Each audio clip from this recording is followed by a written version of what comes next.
Bismillahirrahmanirrahim. Assalamualaikum. Bertemu lagi dengan sendiri atau diantarin. Semoga kita baik-baik saja dan semoga kita masuk surga. Amin. Sekarang masuk ke video. Umar, tentu saja kemungkinan tidak asing di telinga kita terlebih bagi para orang-orang yang pernah mendengarnya. Disebutkan menurut informasi yang beredar bahwa Umar al-Mukhtar adalah seorang revolusioner Muslim dan pemimpin perlawanan nasional di Libya yang memimpin perjuangan bersenjata melawan penjajahan kolonial Italia. Ia merupakan tokoh penting dalam Perang Italo-Senusi pertama dan kedua. Selain melawan Italia, ia juga pernah menghadapi kekuatan kolonial Prancis di Chad dan Inggris di Mesir. Perjuangan yang ia pimpin berlangsung hampir 2 dekade sebelum akhirnya ia ditangkap dan dieksekusi oleh pemerintah kolonial Italia. Kemudian menurut informasi yang beredar bahwa tokoh utama dalam peristiwa ini adalah Umar al-Mukhtar Muhammad bin Farhat al-Manifi, yang lahir pada tanggal 20 Agustus tahun 1858 dan wafat pada tanggal 16 September tahun 1931. Ia dikenal sebagai imam, guru agama, sekaligus panglima perang dari Tarekat Senusi, sebuah gerakan keagamaan dan politik di Libya.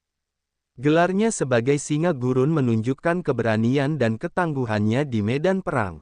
Di kalangan penjajah Italia, ia dikenal sebagai Matahari dari Menifa, merujuk pada asal-usul sukunya.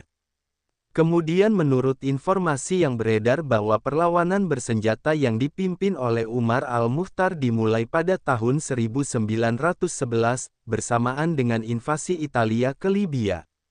Perjuangan tersebut berlangsung selama hampir 20 tahun hingga tanggal 11 September tahun 1931, ketika ia ditangkap setelah terluka dalam pertempuran dekat Slonta. 5 hari kemudian, pada tanggal 16 September tahun 1931, ia dieksekusi gantung oleh otoritas kolonial Italia di usia 73 tahun.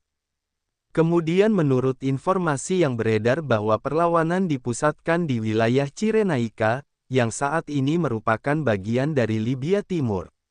Di sana, Umar al-Mukhtar memimpin suku-suku setempat melawan pasukan Italia.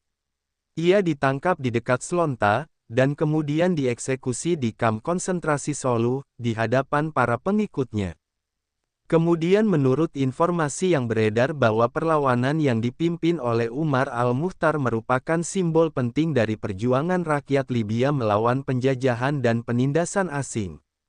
Keberanian dan konsistensinya dalam menolak dominasi asing menjadikannya simbol perlawanan dan pahlawan nasional bagi rakyat Libya. Lebih luas lagi, ia dipandang sebagai lambang perjuangan kemerdekaan di dunia Arab dan Islam. Kemudian menurut informasi yang beredar bahwa Umar al-Mukhtar memimpin perlawanan gerilya dengan strategi perang yang terorganisir dan efektif dari wilayah pegunungan dan gurun Libya. Ia memobilisasi suku-suku lokal dan memanfaatkan medan yang sulit untuk melawan pasukan Italia yang memiliki perlengkapan modern. Meskipun pasukan kolonial Italia berkali-kali mencoba memadamkan perlawanan, Umar al-Mukhtar tetap bertahan hingga akhirnya tertangkap dalam kondisi luka setelah pertempuran. Pengadilan militer Italia menjatuhkan hukuman gantung sebagai bentuk pembalasan dan intimidasi, namun justru memperkuat warisan perjuangannya sebagai pahlawan yang tidak menyerah. Umar al-Mukhtar Muhammad bin Farhat al-Manifi merupakan salah satu tokoh paling dihormati dalam sejarah perjuangan anti-kolonialisme di dunia Islam, khususnya di kawasan Afrika Utara. Lahir pada tanggal 20 Agustus tahun 1858 di wilayah Al-Batnan, Cirenaica, yang kini termasuk wilayah Libya Timur. Beliau berasal dari suku Menifa dan dibesarkan dalam lingkungan religius dan intelektual Senusi, sebuah tarekat keagamaan dan gerakan pembaruan Islam yang didirikan oleh Sayyid Muhammad bin Ali al-Sanusi pada awal abad ke-19. Tarekat Senusi bukan hanya bersifat spiritual tetapi juga memiliki struktur sosial politik yang kuat dan terorganisir dalam membentuk komunitas-komunitas mandiri di wilayah gurun dan pedalaman Libya. Umar al-Mukhtar sejak muda dikenal sebagai seorang yang saleh, berilmu, dan memiliki dedikasi tinggi terhadap pendidikan Islam. Beliau menempuh pendidikan di Zawiyah Pesantren Sufi, milik Senusi dan kemudian menjadi guru serta pendakwah di beberapa wilayah terpencil di Cirenaika, khususnya di kawasan Jagbab dan Kufra. Dengan reputasi sebagai seorang alim, beliau dipercaya oleh para pemimpin Senusi untuk menjadi pemimpin komunitas sekaligus komandan militer dalam menghadapi ancaman kolonialisme. Ketika Italia melancarkan invasi ke Libya pada tahun 1911 dalam rangka ekspansi imperialisme mereka, masyarakat Libya berada di bawah tekanan kekuasaan asing yang brutal. Invasi Italia ini merupakan bagian dari ambisi kolonialisme Eropa yang merebut wilayah Kesultanan Utsmaniyah yang mulai melemah. Dalam konteks ini, Umar al-Mukhtar muncul sebagai pemimpin karismatik dan visioner yang menyatukan suku-suku di Cirenaika dalam gerakan jihad melawan kekuasaan kolonial. Selama lebih dari 2 dekade, beliau memimpin strategi perlawanan gerilya yang sangat efektif dari wilayah pegunungan Akhdar dan gurun pasir, dengan memanfaatkan medan alam untuk menghindari konfrontasi terbuka dan menyulitkan pergerakan pasukan Italia. Strategi perang gerilya yang dipimpin oleh Umar al-Mukhtar bukan hanya mencerminkan kecerdikan militer, tetapi juga menunjukkan pemahaman mendalam terhadap kondisi sosial dan geografis setempat. Gerakan perlawanan ini didasarkan pada prinsip syariat Islam dan etika jihad yang tidak mengizinkan kekerasan terhadap warga sipil. Beliau juga menolak penyerahan dan kompromi dengan pihak penjajah, meskipun ditawarkan pengampunan oleh otoritas kolonial Italia. Bahkan, ketika sejumlah tokoh lokal tunduk pada tekanan dan kekuatan militer Italia, Umar al-Mukhtar tetap teguh mempertahankan perlawanan hingga akhir hayatnya. Pengaruh perjuangan Umar al-Mukhtar tidak hanya terbatas di Libya, tetapi juga menyebar ke seluruh dunia Islam. Sosok beliau menjadi lambang perlawanan terhadap penindasan kolonial di dunia Arab dan Afrika. Banyak cendekiawan, pejuang kemerdekaan, dan tokoh-tokoh nasionalis di berbagai negara menjadikan beliau sebagai inspirasi perjuangan. Bahkan setelah kematiannya, warisan perjuangan beliau terus dikenang dan dihormati oleh generasi berikutnya. Pada tanggal 11 September tahun 1931, setelah terlibat dalam pertempuran hebat dekat Slonta, Umar al-Mukhtar terluka dan akhirnya ditangkap oleh pasukan Libya yang bekerja di bawah komando Italia, yaitu pasukan Safari. Beliau kemudian diadili oleh pengadilan militer kolonial Italia yang dipimpin oleh Jenderal Rodolfo Graziani, seorang komandan kejam yang dikenal karena kebijakan represifnya terhadap rakyat Libya. Meskipun dalam kondisi usia lanjut dan penuh luka, Umar al-Mukhtar menolak untuk tunduk atau memohon pengampunan. Pada tanggal 16 September tahun 1931, beliau dieksekusi gantung di kamp konsentrasi Solu di hadapan ribuan rakyat Libya sebagai bagian dari upaya intimidasi dan psikologis Italia terhadap perlawanan rakyat. Eksekusi ini justru menjadi titik balik dalam sejarah Libya, karena memperkuat semangat rakyat untuk terus berjuang hingga merdeka pada tahun 1951. Dari sudut pandang sejarah kolonial Italia, Umar al-Mukhtar awalnya digambarkan sebagai pemberontak dan ancaman terhadap misi civilizing mission mereka di Afrika. Namun seiring waktu, bahkan sejumlah sejarawan Italia pun mulai mengakui bahwa perlawanan yang dipimpin beliau bersifat sah dan bermartabat. Film dokumenter, buku-buku sejarah, dan karya sastra telah banyak menggambarkan sosok beliau sebagai simbol integritas moral dan perjuangan anti-kolonial yang tulus. Dari sudut pandang filsafat perlawanan dan etika perang, Umar al-Mukhtar menunjukkan bahwa jihad bukanlah semata-mata kekerasan, melainkan perjuangan melawan ketidakadilan dengan dasar moral dan spiritual yang tinggi.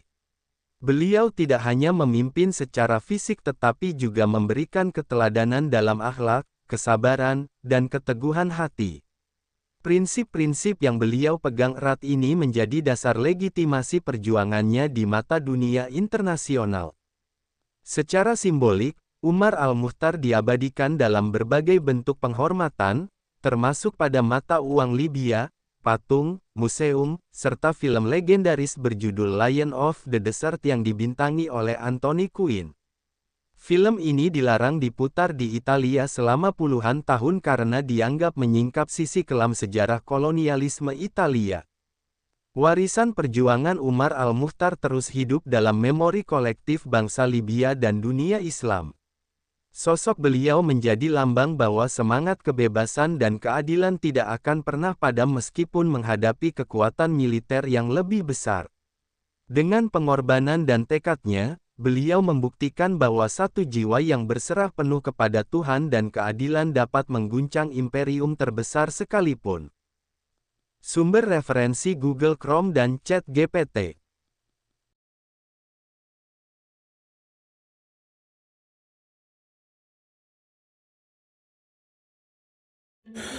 Tentu kita tahu bahwa dalam setiap perjalanan hidup selalu ada saat ketika diri kita merasa lelah, goyah, bahkan ingin menyerah.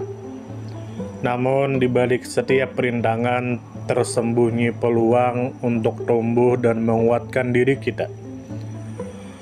Hari ini adalah kesempatan baru, saat yang tepat untuk kembali menyusun niat, memperbaiki langkah, dan meyakini bahwa setiap tetes usaha tidak akan pernah sia-sia. Bangkit bukan karena tidak pernah jatuh, tetapi karena memilih untuk tidak tinggal dalam kejatuhan. Teruslah melangkah meski perlahan, karena selangkah lebih dekat adalah lebih baik daripada diam dalam keraguan.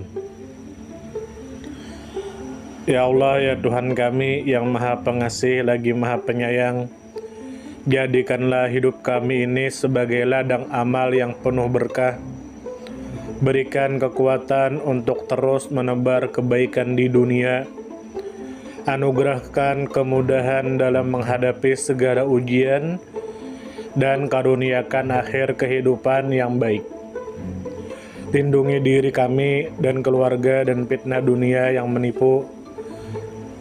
Jadikanlah akhirat kami sebagai tempat peristirahatan terbaik, dan masukkanlah kami ke dalam surga-Mu bersama orang-orang yang Engkau cintai, serta jauhkan kami dari siksa api neraka dan kemurkaan-Mu yang tak tertahankan. Kepada setiap orang yang pernah hadir dalam perjalanan ini, terima kasih atas waktu, kebaikan, dukungan, bahkan teguran. Maafkan atas setiap kata yang menyakiti, sikap yang mengecewakan, atau hati yang mungkin belum sepenuhnya mampu menjaga. Manusia tidak pernah sempurna, namun ketulusan untuk tetap terus belajar dan memperbaiki diri tidak akan pernah padam.